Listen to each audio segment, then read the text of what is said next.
How to cancel CapCut Pro subscription. Hello everyone, I am Vishalka and welcome to our channel. Now let's get right into the tutorial.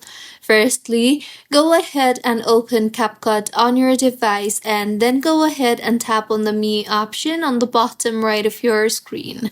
Further, you will see the option for View Profile. Tap on that and then tap on the Pro or any subscription option you see there on top of your screen beside your username. Now, in this particular interface, tap on the Manage option you see there on top of your screen and you will see the option for Cancel Subscription.